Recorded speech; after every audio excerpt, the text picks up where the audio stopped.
जीत ले हम सारी दुनिया।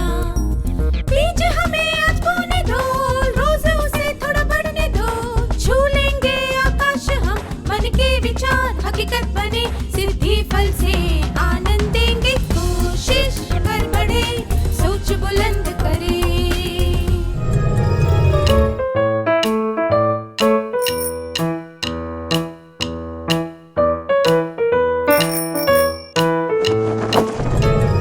नमस्ते छात्रों, आप सबसे फिर से मिलकर खुशी हुई। आज के सत्र की शुरुआत एक कहानी से करते हैं। सन 1610 में एक दिन शाम को महाराजा उदय सिंह ने जेब से अपना मोबाइल फोन निकाला और अपनी महारानी को फोन करके कहा, प्रिय, मैं अपनी मोटरसाइकिल पर शहर का दौरा करने जा रहा हूँ, इसलिए महल पहुंचने में मुझे थोड़ा समय लग जाएगा। सेवकों से कहना कि जब तक मैं ना लौटूं तब तक लाइटें बंद ना करें। इस कहानी में हास्यपद और विचित्र बात कौन सी थी?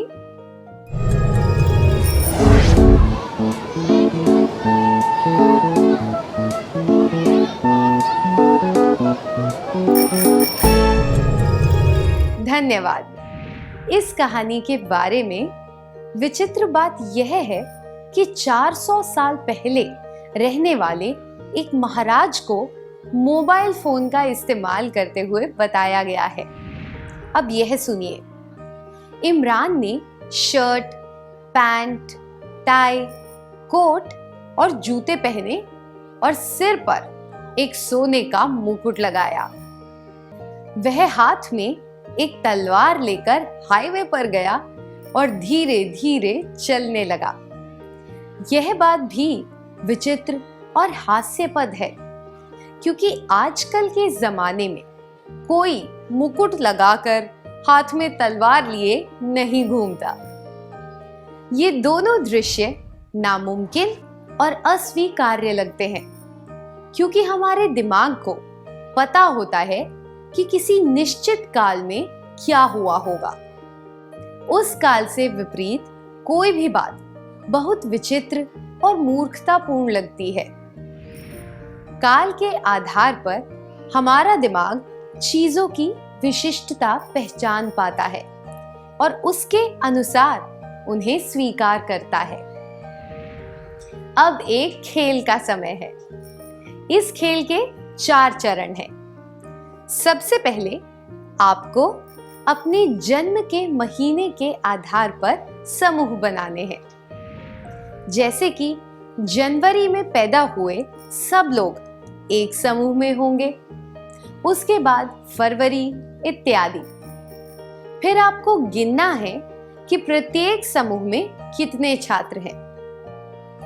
दूसरे चरण में प्रत्येक समूह के सबसे छोटे कद वाले व्यक्ति को समूह से अलग खड़ा होना है। तीसरे चरण में प्रत्येक समूह के सदस्यों को कद के बढ़ते हुए क्रम में खड़ा होना। सबसे छोटे कद वाला व्यक्ति सबसे आगे खड़ा होगा। चौथे चरण में सदस्यों को अपनी जन्म की तारीख के आधार पर बढ़ते हुए क्रम में खड़ा होना है। जन्म के वर्ष पर ध्यान नहीं देना है, केवल तारीख के अनुसार क्रम बनाना है। क्या हम शुरू करें?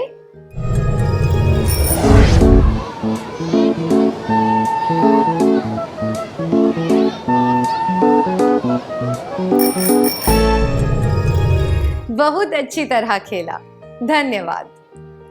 सबसे पहले आपने जन्म के महीने के अनुसार समूह बनाए।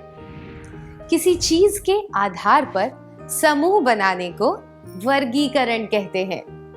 इसके बाद समूह में सबसे कम कद वाला व्यक्ति अलग खड़ा हुआ। किसी निश्चित गुण के आधार पर किसी व्यक्ति को उसके समूह से अलग पहचान पाना, इसे विशिष्टता ढूंढना कहते हैं। तीसरा चरण है समूह में कद के अनुसार बढ़ते हुए क्रम में खड़े होना। और अंत में अपनी जन्म की तारीख के अनुसार खड़े होना। जब चीजों को किसी इकाई जैसे कि समय, कद, चौड़ाई, लंबाई इत्यादि के आधार पर एक के बाद एक रखा जाता है तो उसे अनुक्रमण कहते हैं। मैं दोहराती हूं, जब चीजों को किसी इकाई जैसे कि समय, कद, चौड़ाई, लंबाई इत्यादि के आधार पर एक के बाद एक रखा जाता है तो उसे अनुक्रमण कहते हैं।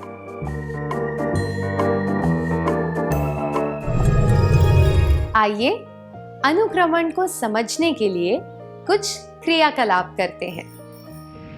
इस क्रम को देखिए, 2, 4, 6, 8, 10। 10 के बाद क्या आएगा?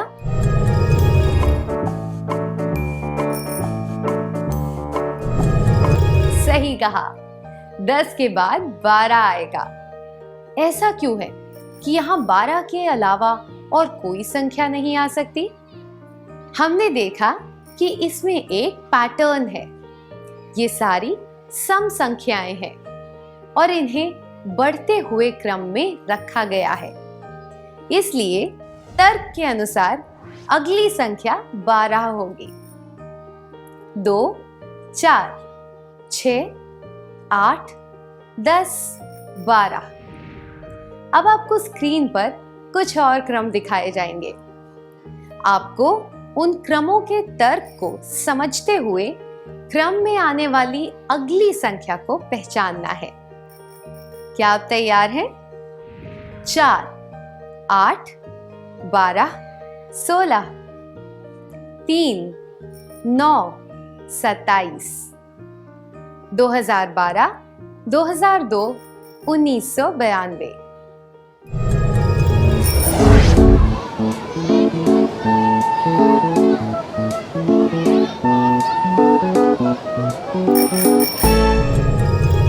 धन्यवाद। आइए अब उत्तर देखते हैं। पहला क्रम संख्या 4 से शुरू होता है और उसके बाद आगे वाली संख्या प्राप्त करने के लिए पहले वाली संख्या में 4 जोड़ा गया है। 0 में 4 जोड़ा मिला 4, 4 में 4 जोड़ा मिला 8, 8 में 4 जोड़ा मिला 12, 12 में 4 जोड़ा तो मिला 16। हम यह भी कह सकते हैं कि प्रत्येक संख्या 4 की गुणज है, जिन्हें बढ़ते हुए क्रम में रखा गया है। 1 गुणा 4, 2 गुणा 4, 3 गुणा 4 इत्यादि। इसलिए अगली संख्या होगी 20। 16 + 4 या 5 गुणा 4। दूसरे क्रम में पहली संख्या है 3, दूसरी संख्या है 9, तीसरी संख्या है 27। पैटर्न ये है कि आगे वाली संख्या प्राप्त करने के लिए पिछली संख्या को 3 से गुणा किया गया है। इसलिए पहले वाली खाली जगह में 27 गुणा 3 होगा, जो है 81। दूसरी खाली जगह में 81 गुणा 3 आएगा, जो है 243। तीसरे पैटर्न में संख्याओं को घटते हुए क्रम में लगाया गया है। पहली संख्या है 2012 और अगली है 2002, जो कि पहली संख्या से 10 कम है। तीसरी संख्या है 1992, जो कि 2002 से 10 कम है। इसलिए पहली खाली जगह में 1982 आना चाहिए, क्योंकि 1992 घटा 10 1982 होता है। दूसरी खाली जगह में 1982 घटा 10 आएगा, जो है 1972। अब एक और क्रियाकलाप करेंगे। क्या आप बता सकते हैं कि अगली दो खाली जगहों में तीर की स्थिति क्या होगी? शुरुआत में तीर ऊपर की तरफ है, या कह सकते हैं कि उत्तर की तरफ है, और उसके बाद उसे दाईं तरफ 90 डिग्री के कोण पर घुमाया गया, जिससे वह पूर्व की ओर इशारा कर रहा है। तीसरे चित्र में उसे फिर से दाईं तरफ 90 डिग्री के कोण पर घुमाया गया, जिससे वह दक्षिण की तरफ इशारा कर रहा है। इसलिए इसके बाद तीर को फिर से 90 डिग्री दक्षिणावर्त घुमाया जाएगा, तो वह पश्चिम की ओर इशारा करेगा। आखिर में उसे फिर से 90 डिग्री पर घुमाया जाएगा, जिससे वह अपनी प्रारंभिक स्थिति में उत्तर की ओर हो जाएगा। क्या अब हम एक और क्रियाकलाप करें? आपको स्क्रीन पर 4 वर्ग दिखाए जाएंगे, जिनमें अलग अलग आकृतियां बनी होंगी। चौथा वर्ग खाली होगा। आपको बताना है कि चौथे वर्ग में आकृतियों की स्थिति क्या होगी। आप तैयार हैं?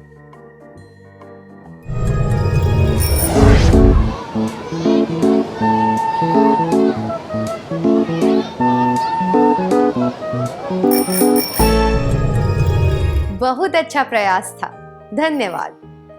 आइए अब सही जवाब देखते हैं। हम देख सकते हैं कि वर्गों में आकृतियों का एक निश्चित पैटर्न है। वर्ग में बनी सभी आकृतियां दक्षिणावर्त दिशा में घूम रही हैं। इस तर्क के अनुसार चौथे वर्ग में आकृतियां इस तरह दिखेंगी। निश्चित क्रम वाले पैटर्न से हमें यह जानने में मदद मिलती है कि क्रम में आगे क्या आएगा। अब क्रियाकलाप द्वारा हम यह देखेंगे कि इन योग्यताओं का इस्तेमाल हम अपने वास्तविक जीवन में किस तरह कर सकते हैं। बस में सफर करके आप सबसे दूर कौन सी जगह गए हैं? क्या आप बता सकते हैं कि वह बस रास्ते में किन किन जगहों पर रुकी थी? आपको इन जगहों के नाम सही क्रम में बताने हैं।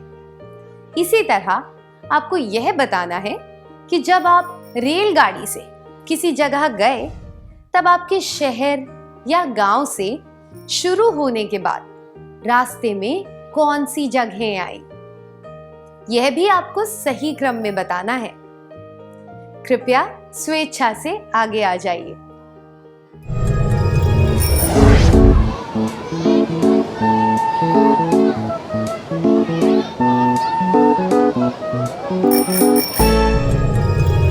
बहुत अच्छा प्रयास था, धन्यवाद। दो जगहों के बीच जो स्टेशन आएंगे, उनके क्रम को बदला नहीं जा सकता। इसी तरह कुछ क्रम ऐसे होते हैं जिन्हें बदला नहीं जा सकता। उस क्रम की वजह से ही कोई विधि अर्थपूर्ण होती है। आइए एक क्रियाकलाप के द्वारा यह जानने की कोशिश करते हैं। आपको स्क्रीन पर कुछ वाक्य दिखाए जाएंगे जिनका क्रम सही नहीं है। आपको उन वाक्यों को सही और तर्कपूर्ण क्रम में लगाना है। इससे पहले वह एक वकील के तौर पर काम करती थी। विधानसभा में चुने जाने के बाद आपको बहुमत हासिल करना पड़ता है। वह नई मुख्यमंत्री है। पिछले साल वह पार्टी की नेता बनी। वह हाल ही में मुख्यमंत्री के पद के लिए चुनी गई। पार्टी की नेता बनने के समय भी वह वकील के तौर पर काम कर रही थी।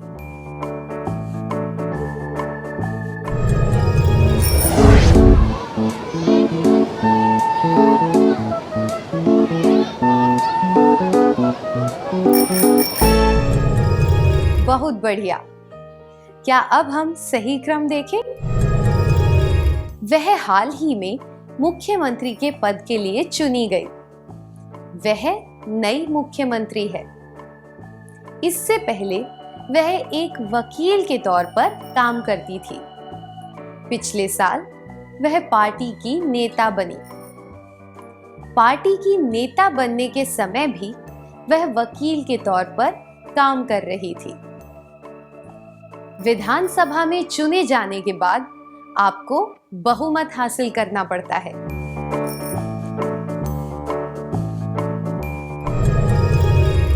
चुनाव में खड़े होने के लिए एक व्यक्ति को खुद की योग्यता साबित करनी होती है और पार्टी में नेता बनना होता है। इसके बाद चुनाव जीतना पड़ता है और पार्टी के नेतृत्व की योग्यता साबित करने के लिए विधानसभा में बहुमत हासिल करना पड़ता है। ऐसा करने पर ही कोई व्यक्ति मुख्यमंत्री बन सकता है। प्रजातंत्र में मुख्यमंत्री का पद हासिल करने का यही क्रम है। अब हम एक क्रम देखेंगे जो प्रकृति में पाया जाता है। जब अंडे फूटते हैं तब उसमें से इल्लियां निकलती हैं और वे पत्ते खाकर बड़ी होती हैं। इसके बाद वे अपने चारों तरफ एक कवच बना लेती हैं और सुंदर पंख प्राप्त करने से पहले अपने कवच के अंदर ही रहती है। तितली बनने के लिए उन्हें इन सब चरणों से गुजरना पड़ता है और प्रत्येक चरण पर कुछ आवश्यक कार्य करने पड़ते हैं जिनके बिना वे तितली नहीं बन सकती। इसी तरह मनुष्यों को भी बड़े होने से पहले कुछ चरणों से गुजरना पड़ता है। कुछ चरणों से गुजरने के बाद ही मनुष्य शारीरिक और मानसिक रूप से वयस्क हो पाते हैं। प्रत्येक चरण की कुछ जिम्मेदारियां होती हैं जिन्हें निभाना पड़ता है। अगर हम इस क्रम को बदलने की कोशिश करें तो बहुत गड़बड़ हो जाएगी। अनुक्रमण की मदद से हम प्रकृति की व्यवस्था को समझ सकते हैं। अनुक्रमण के फायदे। प्रकृति की व्यवस्था क्रम को समझने में मदद मिलती है। अब आपको स्क्रीन पर कुछ और चित्र दिखेंगे। आपको इनका सही क्रम पहचानना है।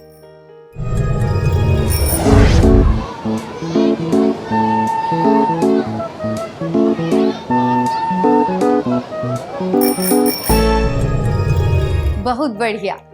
आइए अब सही क्रम देखते हैं। भिगोना, धोना, खंगालना, ये काम सही क्रम में करने चाहिए। क्रम को बदलने से हमें सही परिणाम नहीं मिलेगा। उदाहरण के लिए, इस परिस्थिति में क्रम बदलने से कपड़े साफ नहीं होंगे। सही क्रम में काम करने से आपको वांछित फल मिलेगा।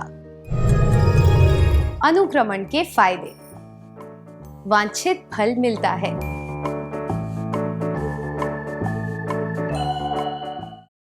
करुणा सुबह देर से उठी। काम खत्म करने के बाद उसे स्कूल जाना था। उसकी माँ उसे जल्दी तैयार होने के लिए कह रही थी। करुणा कुछ देर के लिए रुकी और उसने कामों का सही क्रम बनाया। ऐसा करने से वह स्कूल जाने से पहले अपने सारे काम खत्म कर पाई। हमने इससे क्या सीखा? चिंता और परेशानी से बचने के लिए हमें अपने काम क्रम में लगा लेने चाहिए। अनुक्रमण से हमारे काम व्यवस्थित हो जाते हैं। अनुक्रमण के फायदे।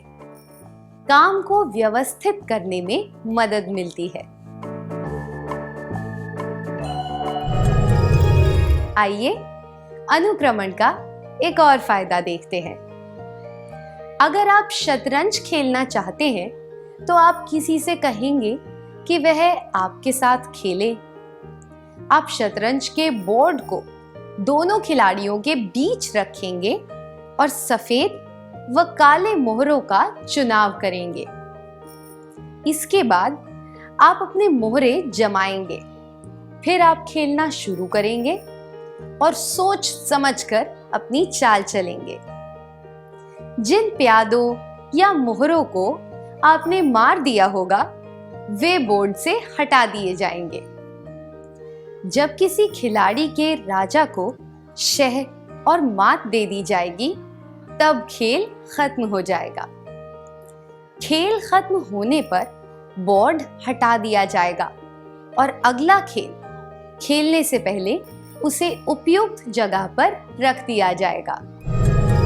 जो काम करने हैं उनकी सूची बनाना और फिर उन्हें सही क्रम में रखना, इसे कार्य योजना कहते हैं। अब एक क्रियाकलाप करेंगे। कादिर एक गायन प्रतियोगिता में भाग लेने वाला है जो कि उसके स्कूल में 10 दिनों बाद होगी। उसने अपने कार्यों की सूची पहले ही बना दी। पहले खुद का नाम दर्ज करवाना, फिर गीत चुनना, गीत को याद करना, उसका अभ्यास करना, साज चुनना इत्यादि। उसने आज ही इन बातों पर काम करना शुरू कर दिया। वह इस बारे में अपने दोस्त मयंक के साथ चर्चा कर रहा है। क्या आप दोनों इस दृश्य का अभिनय करके दिखा सकते हैं?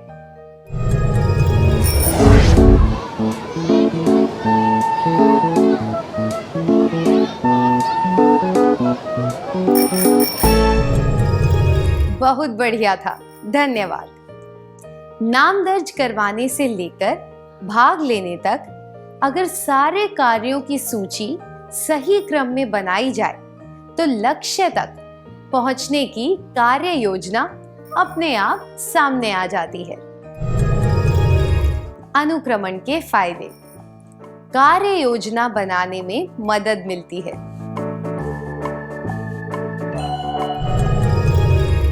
क्या अब हम आज के सत्र का सार संक्षेप कर लें?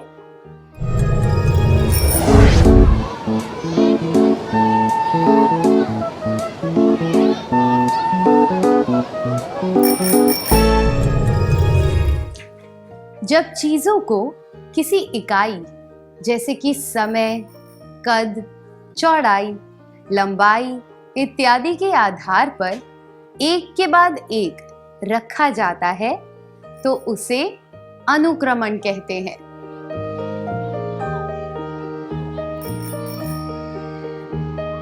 अनुक्रमण के फायदे। प्रकृति की व्यवस्था या क्रम को समझने में मदद मिलती है। वांछित फल मिलता है। काम को व्यवस्थित करने में मदद मिलती है। कार्य योजना बनाने में मदद मिलती है।